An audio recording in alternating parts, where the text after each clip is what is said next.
kalau orang yang sudah makan beras itu kemudian lantas kebudayaannya itu meningkat. Itu tidak. Baik beras maupun jagung dan juga ketela adalah sumber daripada karbohidrat yang sama. Bahkan mungkin lebih baik. Jadi janganlah merasa rendah kalau bahan bakunya itu jagung, jangan. Saya mau tanya, zaman Pak Harto dan zaman Pak Jokowi enak mana, Pak? Oh, enak Pak Harto mah. Bahwa selama Pak Harto udah lengser tuh kita nggak pernah milih presiden, mendingan tidur, kagak jelas presiden sekarang. Oh gitu? Iya, udah males. Pada korupsi semua. Kangen zaman Pak Harto. Portal Islam.id. Ya, kangen zaman Pak Harto. Di mana zaman tak boleh ada sekolah swasta kaya, seragam SD sampai SMA diciptakan di zaman Pak Harto. Tujuannya agar satu, si kaya dan si miskin bisa satu kelas dalam tujuan pendidikan. Kangen Eyang Harto. Zaman di mana masa-masa swasembada pangan bahkan bisa ekspor. Kita bisa hidup tenang, gak mikirin habis beras. Negara agraris bukan hanya slogan, semua dikelola dan dijamin oleh pemerintah. Zaman Pak Harto, Pak Tani dikasih tamu mimbar dialog rutin dalam kelom pencapir, bukan dibohongi kasih subsidi pupuk dan traktor lalu ditarik lagi. Zaman Pak Harto, kalau ke sawah ya panen raya bersama semua menteri menunjukkan pada dunia bahwa Indonesia adalah negara besar. Maka setiap kali acara kenegaraan mencari posisi Soeharto paling gampang, paling depan dan tengah. Era sekarang mah beda. Ke sawah pas deket pemilu aja sampai masuk-masuk lumpur. Giliran udah jadi, boro-boro mikirin petani. Petani panen malah dihajar, dibuka keran impor. Zaman Pak Harto masuk UI, masuk UGM murah banget. Zaman sekarang, pendidikan nauzubillah mahal banget. Anak SD saja bisa puluhan juta masuk sekolah swasta yang status sosialnya tinggi. Pendidikan dibawa ke komoditifikasi status sosial. Zaman Pak Harto, pendidikan di bawah negara. Kualifikasi ada di tangan negara, sehingga yang maju sekolah-sekolah negeri. Kita masih ingat, asal nama SMA 1 adalah sekolah terbaik. Lalu ada sekolah-sekolah terbaik negeri di segala penjuru, si kaya dan si miskin bersekolah di tempat yang sama. Zaman Pak Harto, anak tukang becak kuliah sudah biasa. Zaman sekarang, anak tukang becak bisa lulus dokter dianggap mukjizat dirayakan besar-besaran. Setiap pendidikan dirampas hanya untuk orang kaya. Zaman Pak Harto, puskesmas di mana-mana. Sistem pengobatan teratur, posyandu dijadikan gerbang besar kesehatan publik. Ibu-ibu PKK dijadikan volunteer atas kinerja negara di bidang kesehatan. Tapi di zaman sekarang, para dokter dan suster diajarkan bagaimana cara berbisnis. Di zaman sekarang inilah tragedi kesehatan berlangsung. Bayi mati ditolak di rumah sakit, anak remaja mati ditolak rumah sakit. Padahal rumah sakit menjamur di mana-mana. Zaman Pak Harto, penyedia pendidikan, kesehatan dan papan menjadi tugas layanan negara. Di zaman demokrasi liberal, pendidikan, kesehatan dan papan menjadi alat kapitalis dalam menguras kerja rakyat. Tak ada pertanggungjawaban negara sama sekali atas uang publik. Zaman Pak Harto, nggak ada ceritanya ulama dibubarin pengajiannya. Pak Harto selalu dekat dan santun dengan ulama.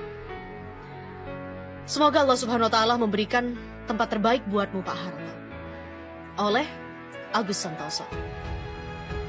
Era Soeharto, Republik Indonesia eksportir minyak, sekarang jadi negara importir. Dilansir dari Gelora.co, industri minyak dan gas atau migas Indonesia pernah mengalami kejayaan pada masa pemerintahan Presiden Soeharto. Indonesia menjadi eksportir migas dan masuk organisasi negara-negara pengekspor minyak atau OPEC. Mirisnya saat ini menjadi negara importir minyak. Pengamat perminyakan Kurtubi mengungkapkan, pada masa pemerintahan Soeharto, sektor migas menjadi sumber pertumbuhan ekonomi nasional. Pada periode 1970 sampai 1980-an, sektor migas merajai perekonomian nasional. Dia menyebutkan pemasukan APBN itu 80% disumbang dari sektor migas atau devisa negara sebagian besar dari sektor ini. Kita luar biasa ekspor migas dan menjadi anggota OPEC karena surplus minyak mentah. Berdasarkan hasil riset Reforminer Institute menyatakan, pada periode 1970 sampai 1990-an, sektor migas memberikan sumbangan 62,88% terhadap penerimaan negara. Nilai ekspor migas Indonesia kala itu mencapai 20,66 miliar US dollar. Nah, sekarang boro-boro menjadi net importir minyak mentah produksi 750 ribu barel per hari. Sementara kebutuhan 1,4 juta barel per hari. Data BP World Statistic pada 2018 mencatat produksi minyak bumi Indonesia pernah mencapai 1,65 juta barel per hari pada 1977. Pencapaian itu membuat Indonesia masuk dalam jajaran 11 negara produsen minyak terbesar di dunia. Saat itu Indonesia sebagai anggota Organisasi Negara-Negara Pengekspor Minyak atau OPEC. Dia juga menyebutkan cadangan gas alam cair atau LNG Indonesia sangat besar mencapai 135,55 triliun standar kubik feet atau TSCF. Pada 30 tahun lalu, mengeksplorasi dan mengolah gas menjadi LNG di Arum Aceh. Pertamina ditunjuk membangun pabrik LNG pertama di Arum Aceh.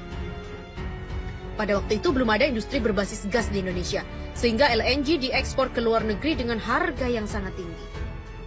Sementara itu, Asep Saifuddin, salah satu orator dari FPI Jawa Barat, membandingkan penanganan korupsi di era Presiden Jokowi dan Susilo Bambang Yudhoyono atau SBY. Dia menyampaikan saat itu berorasi di depan peserta aksi alumni 212, berantas korupsi di Jalan Medan Merdeka Barat, Jakarta. Asep menilai PDIP saat ini telah ikut campur dalam penanganan kasus korupsi oleh KPK. Hal itu berbeda dengan pemerintah di bawah SBY. SBY tidak turut campur ketika KPK menyeret Anas atau Urbaningrum ke penjara. Ini PDIP lebih parah, kata Asep dalam orasinya di hadapan peserta. Lebih lanjut, Asep juga menuding PDIP sebagai partai paling korup saat ini. Dia mengklaim pernyataan itu berdasarkan bukti valid yang ia peroleh dari KPK. Asep berkali-kali dalam orasinya memancing dan menyudutkan peserta aksi hingga menyatakan PDIP dan Jokowi di balik korupsi yang terjadi saat ini. Se-Indonesia, dari 34 provinsi yang ada di Indonesia, dari 616 kabupaten atau kota yang paling banyak melakukan tindakan korupsi, bupatinya dari mana? Wali kotanya dari mana? Gubernurnya dari mana? Kata Asep yang langsung diiringi teriakan dari peserta aksi yang menjawab PDIP. Jangan-jangan Presiden Republik Indonesia dari PDI juga melakukan, kata dia memancing jawaban massa. Dalam orasinya, Asep juga mendesak agar KPK segera memeriksa Menteri Pendidikan Nadiem Makarim atas kebijakan barunya soal pembayaran SPP sekolah lewat GoPay. Asep menilai kebijakan Nadiem tersebut masuk dalam kategori intellectual corruption. Asep lalu menuntut agar penegak hukum tegas dalam menuntaskan kasus korupsi. Ia mengancam melakukan aksi lanjutan andai lembaga penegak hukum terkesan lambat dan mengusut kasus rasuah. Jika Kejaksaan Agung atau KPK tidak serius memberantas korupsi, agendakan aksi jilid-jilid di DPR, MPR. Kita hentikan rezim ini. Begitulah dikatakannya. Aksi 212 ini dilakukan oleh Front Pembela Islam, Gerakan Nasional Pengawal Fatwa atau GNPF Ulama, Persaudaraan Alumni atau PA212, dan beberapa ormas lainnya. Mereka menuntut aparat penegak hukum dianggap untuk menuntaskan kasus korupsi yang diduga merugikan negara triliunan rupiah. Sejumlah pengurus PDIP di berbagai kesempatan sudah berulang kali mengatakan selalu menghormati proses hukum yang berjalan. Salah satunya diucapkan Ketua DPP Puan Maharani. Dia bicara soal penanganan KPK dalam mengusut kasus dugaan suap atau PAW anggota DPR fraksi PDIP, Harun Masiku, yang hingga kini masih buron. Puan mengatakan pihaknya menghormati proses hukum yang berjalan. Ya, tentu saja, proses hukum saling menghormati dan saling menghargai tanpa melewati batas-batas yang ada. Begitulah dikatakan Puan di gedung DPR Jakarta pada Senin 20 Januari lalu. Kangen zaman Pak Harto. Portal Islam.id. Ya, kangen zaman Pak Harto. Di mana zaman tak boleh ada sekolah swasta kaya, seragam SD sampai SMA diciptakan di zaman Pak Harto. Tujuannya agar satu, si kaya dan si miskin bisa satu kelas dalam tujuan pendidikan. Kangen Eyang Harto. Zaman di mana masa-masa swasembada pangan bahkan bisa ekspor. Kita bisa hidup tenang, gak mikirin habis beras. Negara agraris bukan hanya slogan, semua dikelola dan dijamin oleh pemerintah. Zaman Pak Harto, Pak Tani dikasih tamu mimbar dialog rutin dalam kelom pencapir, bukan dibohongi kasih subsidi pupuk dan traktor lalu ditarik lagi. Zaman Pak Harto, kalau ke